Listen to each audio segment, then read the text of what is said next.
Welcome to the spirit world, answering your questions on angels, demons, and how the spiritual and physical worlds interact.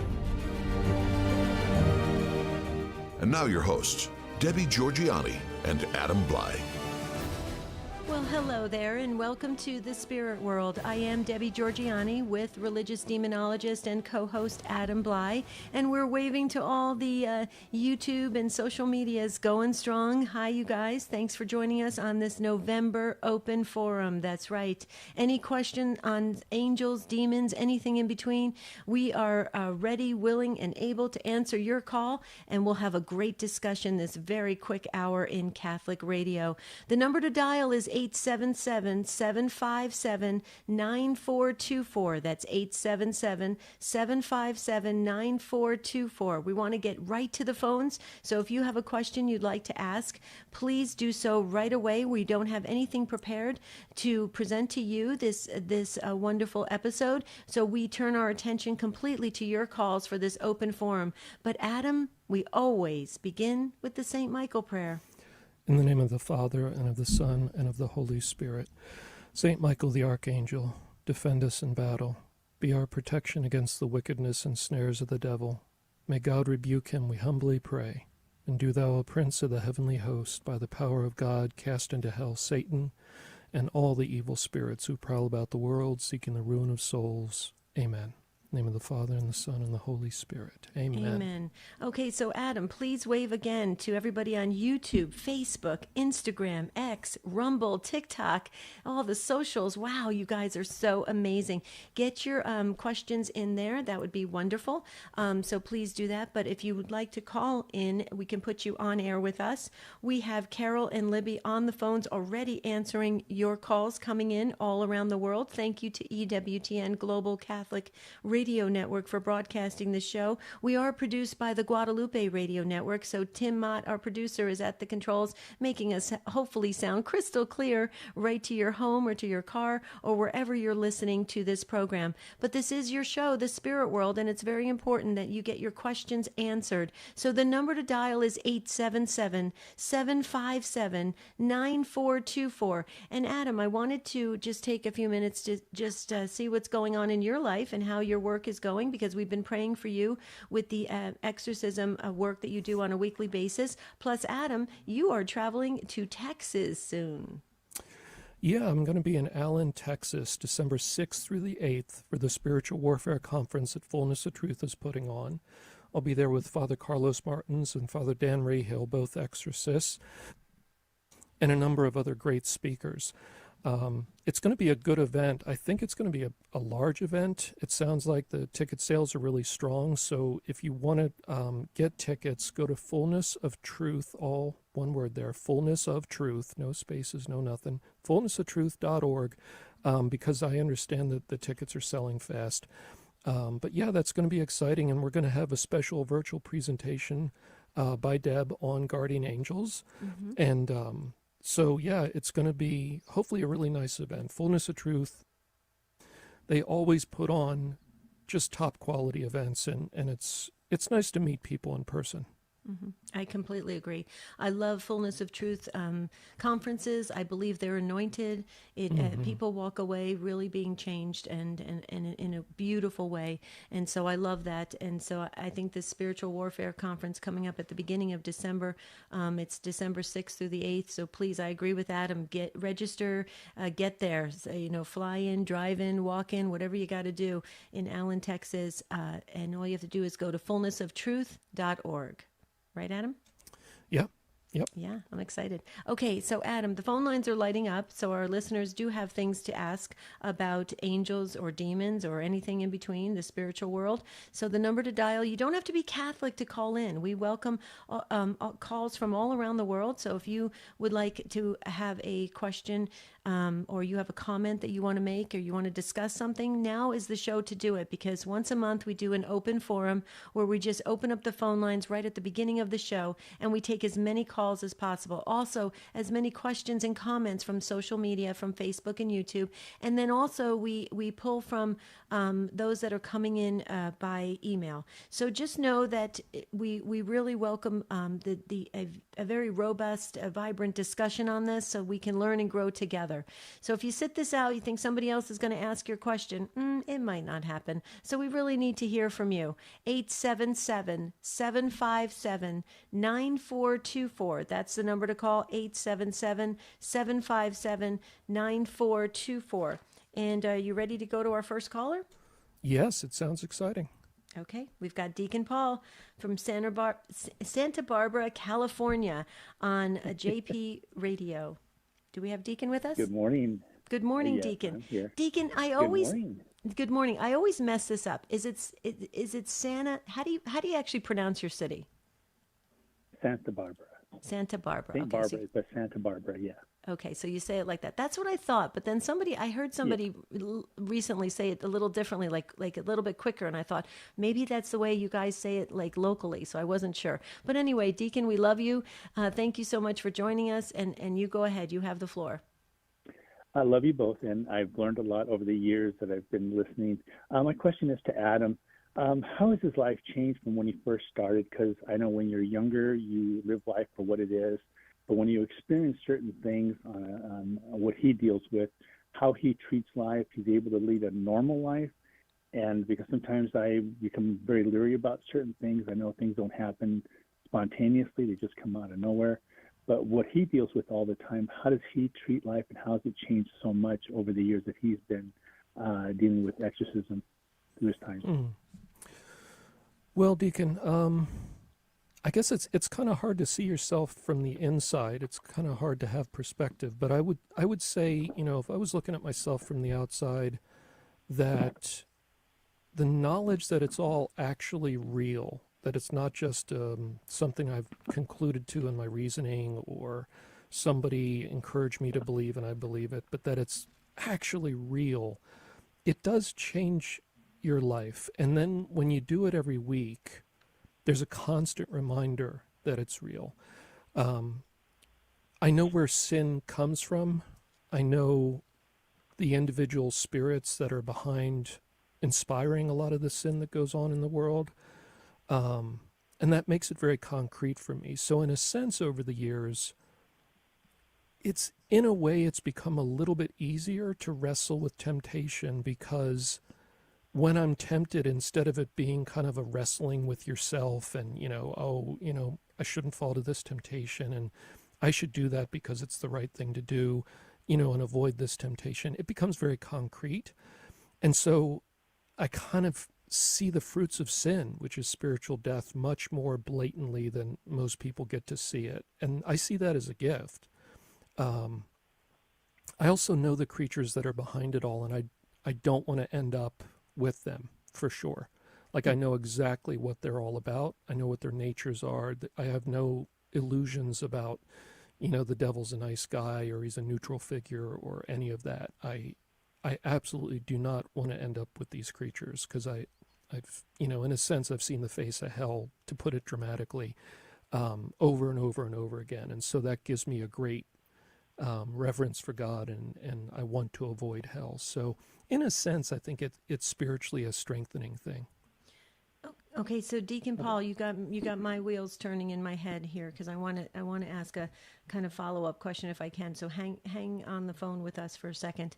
So Adam, when you encounter people, and you just like your normal interactions that you have at the diocese, right? That's not part of your exorcism work. Mm-hmm.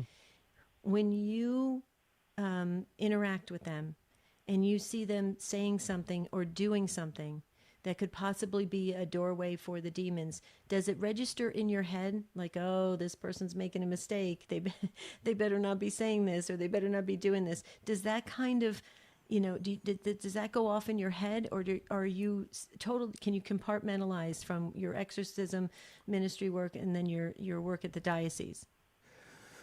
Well, it's kind of both, Deb. So it's the same thing that happened in learning psychology. I have a master's in adult clinical psychology, and when you're learning to be a therapist in the beginning, you're real mindful of everything, and you're thinking about everything, and you're thinking through the meaning of everything the client says and your reaction, and et cetera, et cetera.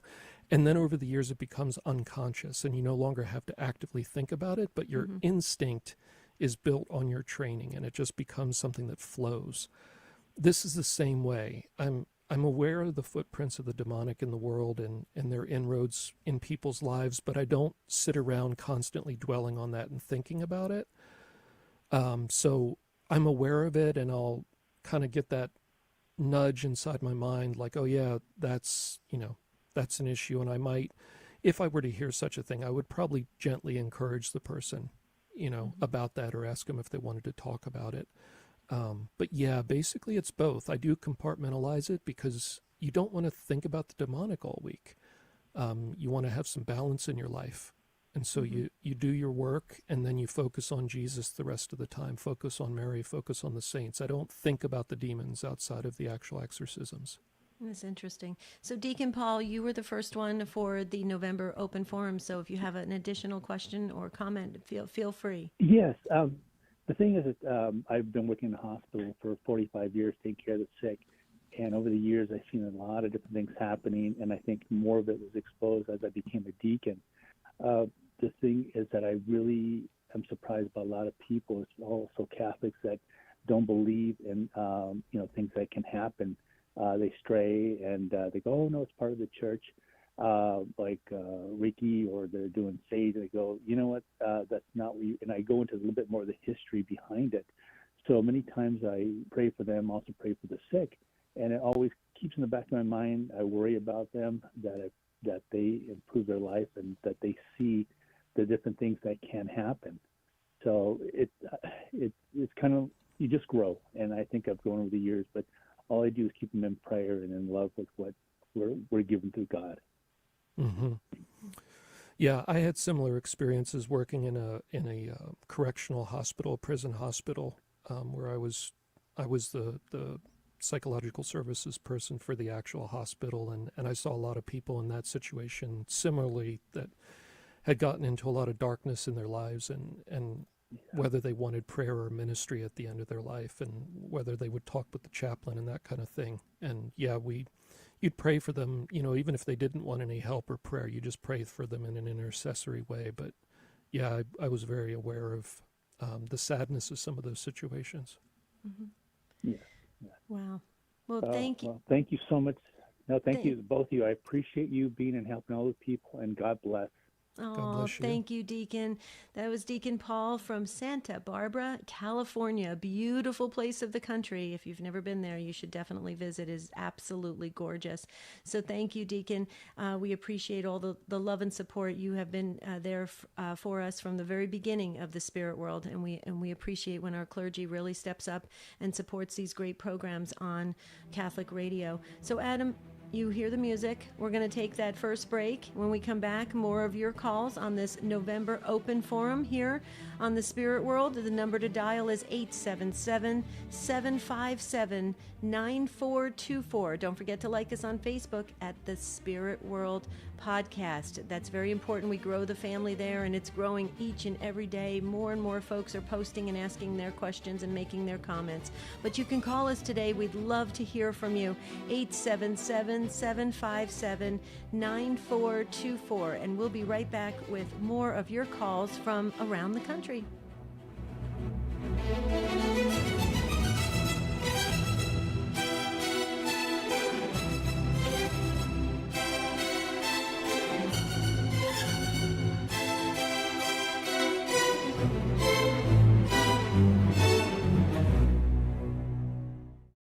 A fierce war rages for your soul. Are you ready for battle? Equip yourself with the knowledge you need by attending the upcoming Spiritual Warfare Conference. I, Adam Blai, will be in North Texas December 6th through the 8th. Also at the conference, two renowned exorcists, Father Carlos Martins and Father Dan Rehill, as well as Kathleen Beckman, an expert on healing and deliverance. Plus, a special message from Debbie Georgianni about angels. Check out all the details at fullnessoftruth.org.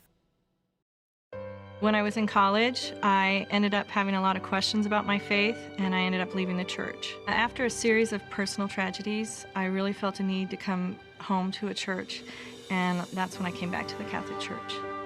I never realized before that we get, at every Mass, the Old Testament, the New Testament, the Psalms, and the Gospel.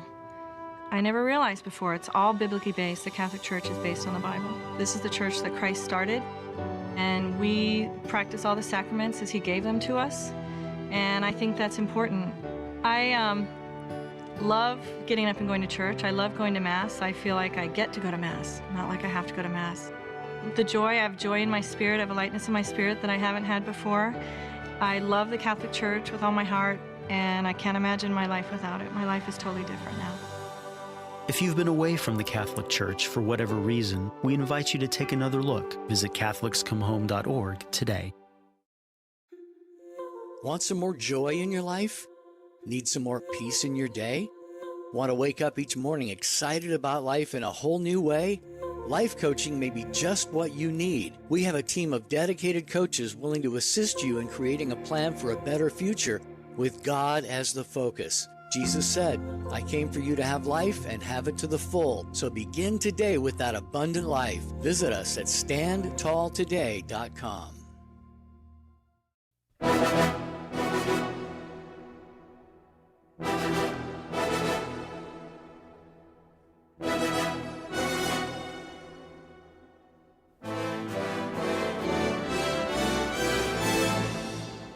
The Spirit World continues with Debbie Georgianni and Adam Blai. If you have a question for the show, call 877-757-9424 or email tsw@grnonline.com. This is our open forum for November, so we are taking calls. So we don't have anything prepared to share at the beginning of the show, which usually takes up the first two segments of the show, and then we get to the calls. So this is all about you today. So we don't want you to wait till the end of the show. If you have a longer story that you needed to share with us, and there's more details to it that you need to convey to us, you can always email us, tsw@grnonline.com, and we'll happily read your emails. But you can put your comments on social media, or you can call in and just let Libby and Carol know what the question is, and we'll address it, like Scott from Rochester, New York, and others that are calling in. We will try to get to your questions in just a moment, but we're going to get back to the phones because folks are waiting and they've called in early. So we had Deacon Paul first from California. Now we have Carl from Dallas, Texas, and is listening on Guadalupe Radio Network. Hi, Carl. Welcome to the program. Thank you. My question is, sometimes I'm just going about my own business or, work or family, and I get a very intense feeling toward vice or evil or some kind of really ugly image that just kind of seems like it comes out of the blue. Could this be, some kind of demonic thing? And if so, how would I handle it? Okay, Carl. So, of course, this could be many different things. There's no way to simply figure it out in a couple minutes of this conversation. But here's a few things you can kind of pursue or think about. Everybody once in a while gets intrusive thoughts that are either inappropriate or are angry or things like that. If it's something that's happened your entire life, that would be one thing. Like if it seems to be part of coming out of your childhood and whether there was a lot of violence there, that could be, leaning towards more psychological. There also could be brain things that can lead to violent impulses. They're, relatively rare, but there can be those also. If you have a history with the occult or playing around with divination or ghost hunting, which is necromancy, or opening the door to the demonic some way, that might lean towards it's possible it's more of an intrusive thing coming from the enemy. What I would say, though, is pursue everything. If you're Catholic or Christian, talk with your minister, talk with your priest, and say, hey, I'm having these things. If you ever think you're going to act on them, like if you ever think like, oh, I can't resist this, or I came close to acting on it, definitely talk with your wife, talk with your doctor, do what you need to do to figure out what's going on, and make sure nobody gets hurt for sure. But unless there's a lot more to the picture, Carl, I would say it's probably not just spiritual. For something spiritual to happen that's really that strong and pronounced, generally the person has opened the door to the demonic in some unusual way. That's not a normal temptation. And so unless you've had some brush with the occult or the demonic in your life, I would lean towards that being psychological or the brain, or maybe a phase and stress in your life going on right now, something like that. I know that's a lot to say, Right, Deb, but right. No, you did great. But let me just speak for the rest of us listening to this, because I think this is a very good question you're asking, Carl, and it could happen to so many of us. May I ask, are you Catholic, or are you Protestant, or a non-denominational Christian? May I ask? Catholic, and it's not really so much a violent in the sense of physical violence, but just a very strong kind of like inclination toward vice. Mm-hmm, mm-hmm. That just seems to come out of nowhere. Like not, right. Well, it's like you're just going along, and all of a sudden, bam, you get this really, maybe thought from the past or something that's inappropriate. Okay, so let me just, Adam, let me add to this a little bit, because we deal with this a lot in life coaching. Okay, and so when you have something like you're going along with your day, Carl, and you're having a pretty good day, and all of a sudden some strange dark thought comes into your mind. A couple things I want to share. This is the reason why I spend most of my life talking about the guardian angels. Remember that your guardian angel is beside you to really help illuminate your mind and also to help strengthen your will.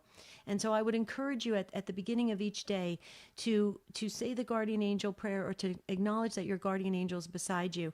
Because when these things come at us from nowhere, Adam, wouldn't you agree that this could be a way that the demons are trying to get us off focus, get us, thinking about something that is not of God, and really is not beneficial to us spiritually.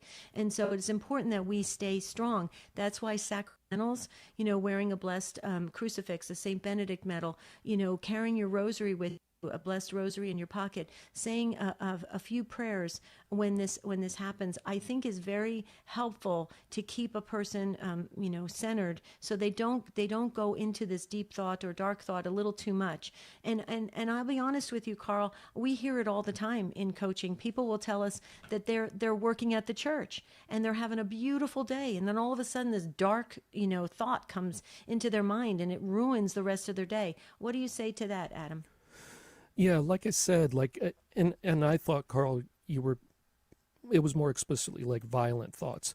If it's impulses to vice, I think that happens to a lot of people. I agree. A lot of us wrestle with that, especially if you're resisting sin and there's certain drives in yourself, and there's a lot of signals from the world and society and the way things are presented that just agitate us and agitate us towards sin. And so the mind is like that, as you're restraining the mind from certain things in life that are bad, and it's good to avoid them.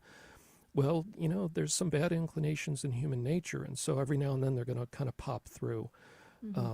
So I wouldn't beat yourself up too much if it's once in a while.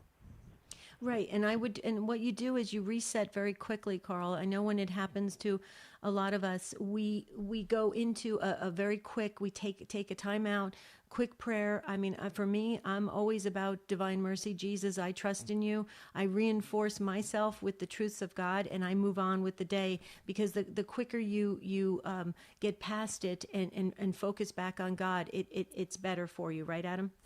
Yeah, and one tip, if it's related to lust or sexual sin, the tip always is to go to the Hail Mary and to bring, Mary, who was a model of chastity and, of course, a model of so many things. But to go to the Hail Mary is, I think, really effective, I agree. because we all deal with those type of thoughts, and I think Mary is a good place to go.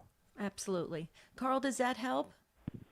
I really like the idea of strengthening the will, because it's like as soon as that happens, to immediately, go to the Hail Mary and recommit, to chastity, I think. Yeah, because It's like and strengthening the will seems like a really good opportunity there. yeah, and one final thing, Carl, the faster you nip it in the bud Exactly. and switch your mind to saying a Hail Mary, the better off you're going to be. If you entertain like a lustful thought or memory comes into your mind and you entertain it and play with that thought for a little while, it's going to get stronger and stronger very quickly. If you nip it in the bud immediately, it's easier to squelch it and, not let that dominate you. I totally agree. Sacramentals help as well, Carl. So, you know what, you're asking a question that all of us we struggle with. I mean, it's part of this the human condition, and so I thank you for stepping up and asking it, and I pray that it has helped you today. Thank you. Okay. Thank you. God bless you. Have a beautiful rest of your weekend. See, this is why we do this show, because I think a lot of people don't have access to, picking up the phone and talking to a priest or going to their parish, and we can help in this area. This is why these kinds of shows are a great resource for our parishes, I believe. So let's go to Dave from Atlanta, Georgia, listening on The Quest. Hi, Dave. Welcome to the program. Thank you. So my son, when he was a toddler, just old enough to speak but not really forming full sentences, he came out of his room one time saying he was playing with Grandma, and my mom had just visited, and so I said, yeah, you were playing with Grandma. Anyway, basically he was playing with my mother-in-law, and he was, first of all, I'm just wondering, and I can go into more detail if you want about how we have proof that he actually was playing with her, but I had heard somebody say one time that she couldn't have been in heaven because if she was in heaven, there's no way she could make an earthly visit. And she couldn't have been in hell either. She had to have been in purgatory. And I didn't know if that was true. And the other thing I wanted to find out is that he kept saying there was something wrong with her eyes. And the best we could figure out is that she had no eyes. Now, is there anything to that? Okay, Dave. Yeah, so I'm concerned about the no eyes thing, because when something is a trick of the enemy, there's always something deformed or missing. They're not able to produce a proper full human being in terms of the apparition or whatever it is. And it is very common that the eyes are either hidden, shadowed, or they turn away or cover them in some way, because for whatever reason, the eyes are often the thing that is deformed. So I'd be a little concerned about that. I know we can't get into a lot of depth here, but was there any? Real quickly, ahead. How old was the child again? He was just forming sentences, so I'm gonna say about 2.5. Okay. So he was under the age of reason. Go ahead, Adam. Yeah. I mean, were there any problems in that house with other spiritual manifestations? No, not to my knowledge. And any trouble in the family background with spirits? Not to my knowledge. Well, I can tell you this, Dave. Visits, they tend to only happen like that right at the moment of death. It seems that God, for whatever reasons, seems to allow that brief visit of comfort right as somebody's passing, but it would not be normal to visit and play, and you especially don't want to have a dialogue with something. So if she was in purgatory, she would only appear to ask for prayer. It wouldn't be playing with somebody or dialoguing. It's only asking for prayer. If they're in heaven, all bets are off, right? Padre Pio has appeared to many people since he has died and gone to heaven. Absolutely. Right. Yeah. So, but the eyes thing, saints, the eyes thing has me concerned, because that's usually a tip that it's a trick. And here's what I would. We're gonna right after your call, we're gonna go ahead and hit the last break. I know a lot of people are texting in saying, "Are you gonna do more breaks?" Just one more, guys. So hang on, everybody, call in. But let me just share this real quickly. So the child having this encounter, did it bring the child peace, and did it end there, or did the rest of the family try to pursue more communication with the mother-in-law? That's always a question you want to ask of what the results of this, right, Adam? When there's an encounter, so many of these encounters are one and done. It's over. God has a reason, to send comfort, to send a message through the angels, but then it's over. It's not this. So was there any type of pursuit of trying to communicate with the mother-in-law after the boy received this encounter? No, we didn't pursue it at all, but it did happen, I believe, on a few occasions. It wasn't just a one-time deal. And it wasn't like he was calling her back. He didn't need comfort because he had never met her. She passed away before he was ever born. So, Well, does he have a really healthy sense of imagination? yeah, but there were things he said. This couldn't have been his imagination because he was saying things that there's no way he could have known. Interesting. Yeah. Well, I mean, the thing that I would say, Adam, tell me if you agree with this, is just always make sure you point it to what God commands us to understand about life and about death and about eternity. So what he instructs us, and if it goes outside of that range and something that is, you're trying, there's some kind of, trying to figure out if there's a message or if there's a hidden clue to this, I think that could potentially be dangerous. We stick with what God has told us to do, and that is, we live our life here. Those that have died, they either go to heaven or purgatory, or unfortunately hell.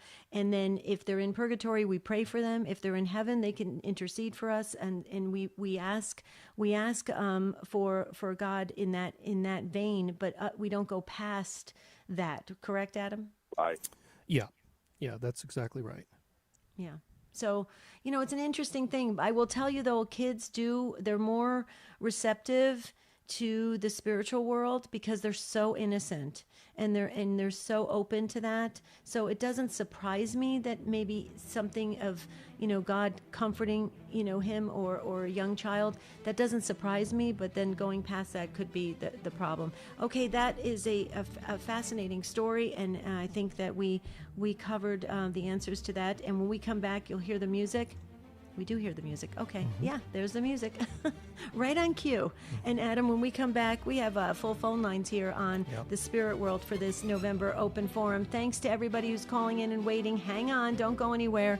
And actually, we just got a line freed there at 877-757-9424. Please call in if you have a question or comment. You can always email us, tsw@grnonline.com. Like us on Facebook. Join the family there at the Spirit World Podcast, and we'll be right back.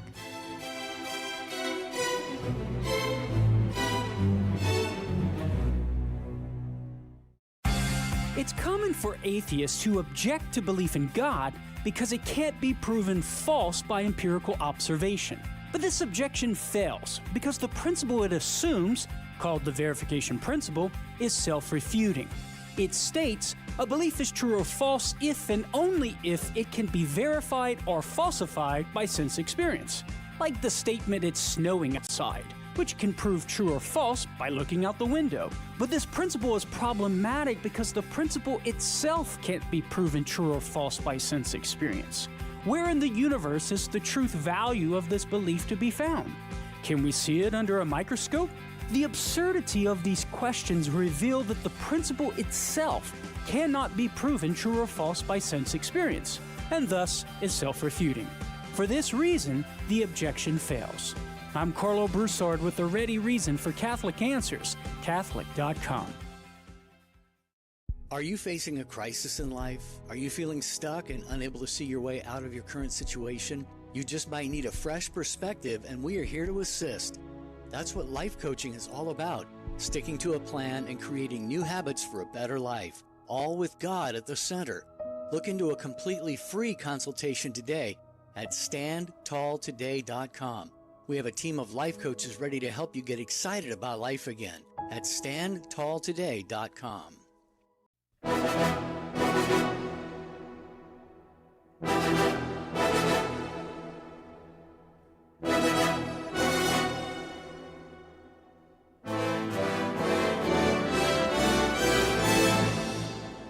The Spirit World continues with Debbie Georgianni and Adam Blai. If you have a question for the show, call 877-757-9424 or email tsw@grnonline.com. Okay, we'll get back to the phones in just a moment. And yes, there's no more breaks. You don't have to worry, you guys. We're going to go the lightning round and get as many calls and questions and comments in as possible. But Adam, just to follow up on Dave's call from Atlanta, Georgia, listening on the Quest, I just wanted to say also, Adam, and tell me if you agree with this. When we do, whether it's through a child or through somebody having a thought about a loved one in a dream, I'm a firm believer that when that person comes to mind, for a child or for an adult in a dream or however the circumstances around it, it is a perfect opportunity for us to pray for that soul who may be in purgatory or to have masses said for that soul. So I would just encourage that for that mother-in-law that masses are being said or prayers are being said, because anytime I've always felt this, and even when I studied angels for so many years, whenever there's always a reason God does something, always. And so when that person comes to mind, there should be prayers said for that person. What do you say? Sure, and prayers are never wasted. So if she is in heaven, that's fine. Those prayers will be applied to other souls. God never wastes any charitable act, which prayer is a charitable act. It's a loving act for others. So, yeah, absolutely. Absolutely. Right. And there's also a greater degree of glory, so it's always applied to the souls. And remember, the souls in purgatory, they can pray for us. They can't help themselves in that regard. So it's important for us to remember the souls in purgatory, all souls forever. As long as we're breathing here on this earth, we need to be praying for the souls in purgatory. That's my belief, and that's my devotion. I love it. Okay, so Dave, thank you again. That was a great call. Let's go to Sharon from Colorado on the EWTN app. Hi, Sharon. Thanks for waiting and welcome. Yes, thank you. Go right ahead. Hi. My question is concerning my mom. When she was about 3 years old, she was in a crib in her parents' room, and my grandpa tells us that she crawled out of the crib and went and got his pants and then brought them over to him and said, "You have to go." And she just kept reiterating that, and then she just went and crawled back into her crib. Then also he tells us of a time when she was normally a very docile child, but she threw a fit and hung on to him and would not allow him to go to work. And that day he was really troubled, and he just called off. And that day, the person who took his position at the factory had a very serious injury. Also tells us, they also tell us of my mom when she was pregnant. She had several miscarriages, and then she also had a stillborn. And when she was pregnant with the stillborn, she was awakened just out of the middle of the night with 3 knocks at the door. And I don't know where this folklore came from, but she was always told 3 knocks at the door meant death. And shortly after that, the baby was born, and he was stillborn. He was breech and had the cord wrapped around his neck. Now, my mom would hear things in the house. My dad would generally hear things outside, but he never heard those knocks. She was the only one who heard them. And then the final story is that she and my grandparents were getting ready to go visit a sick uncle, and she was very, very close to this uncle. And in the middle of the night, she dreamt that he had passed away. He had come to her and said, "You don't need to come."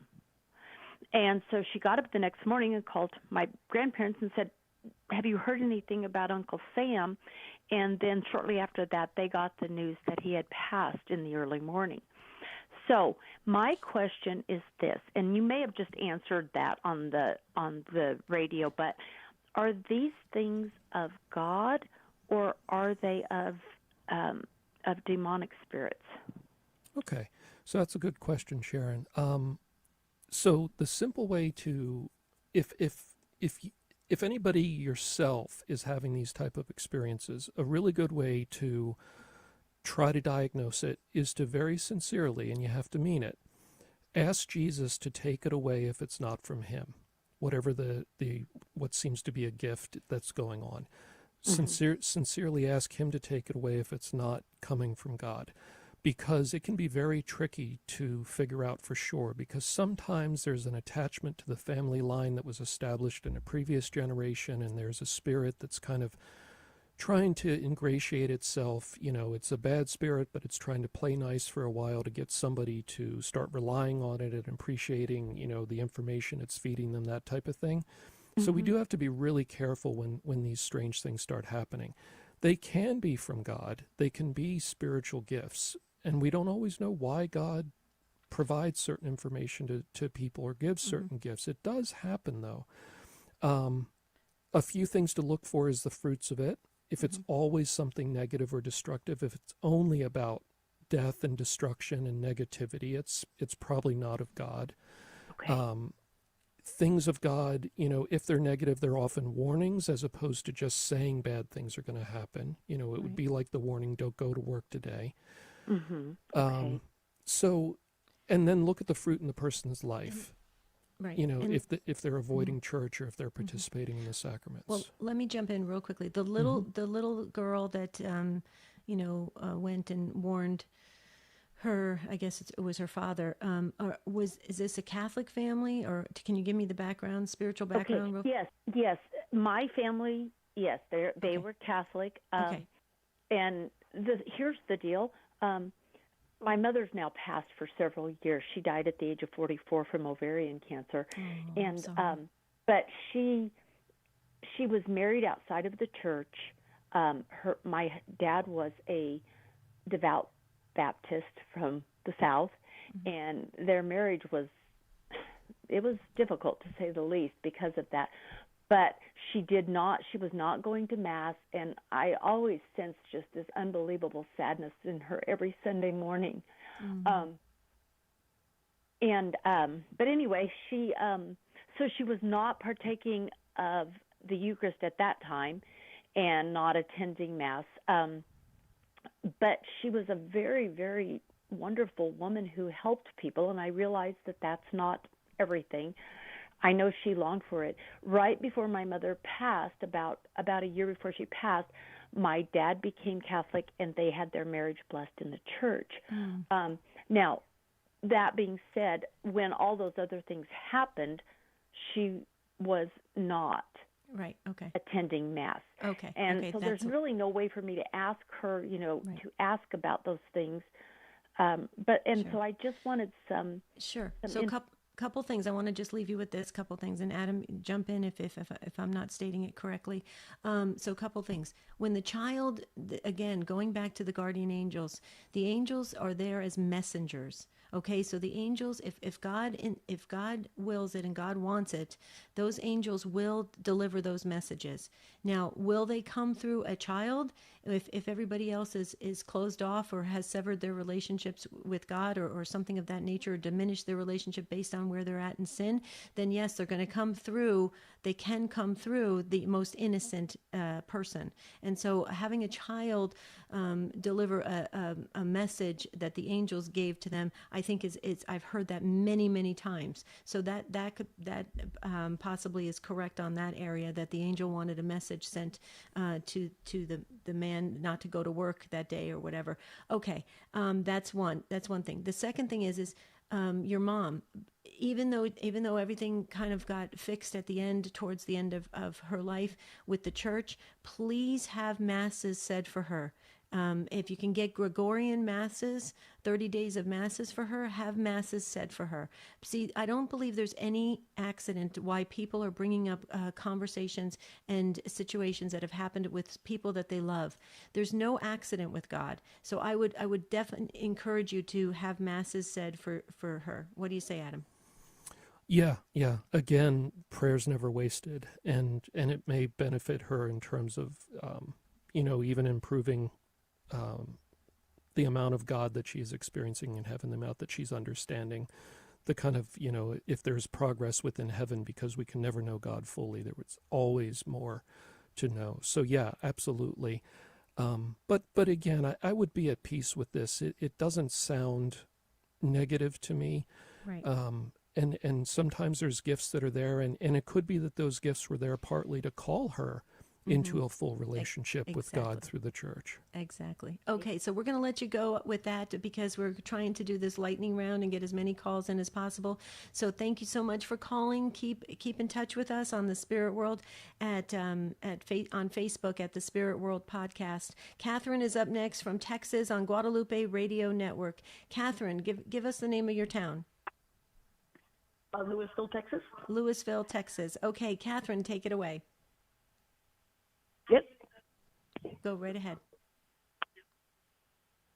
And Catherine, if you have your radio on in the background, turn it down really quickly. Otherwise, you're going to hear us.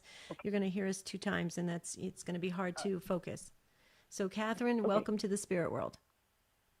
Hello. How are you today? We're doing well. Thank you so much. Go right ahead. Wonderful. All right. I have. I'm curious if you suspect somebody may have been dabbling in evil things, and I don't know if they have. Not possession, but low-level activity. I don't know. Like, how would you find that out? And then what could you do? And maybe more importantly, what should you not do? Right. Well, I mean, remember, people have free will, and we can't necessarily find out for sure and investigate somebody's life and find out what they've been doing. Now, you can always pray for a person. So if there's been some clue that they're doing something that's, spiritually harmful to themselves or maybe even to other people, always pray for them.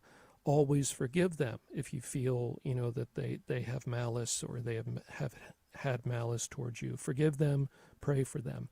The things that you shouldn't do is accept gifts and bring them into your home, or accept food or drink and then consume it.